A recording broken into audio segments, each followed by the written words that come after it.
तुर्की के traffic police officer ने ambulance के लिए तुर्की के सदर उर्दगान के काफिले को रोक दिया। पहले एम्बुलेंस को रास्ता दिया, फिर सदर उर्दगान के काफिले को जाने की इजाजत मिली। सोशल मीडिया पर तुर्क पुलिस ऑफिसर की जानिब से सदारती काफिले को रोके जाने की वीडियो वायरल हो गई है।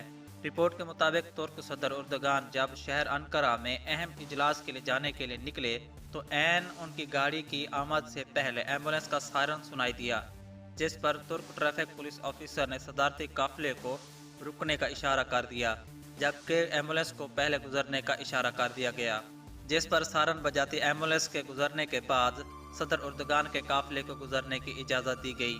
और आखिर में मैं अपने व्यूवर से पूछना चाहता हूं कि अगर ये पाकिस्तान में होता तो इस ट्रैफिक पुलिस ऑफिसर का क्या अंजाम होता। कमेंट बॉक्स में लाजमी बताइएगा।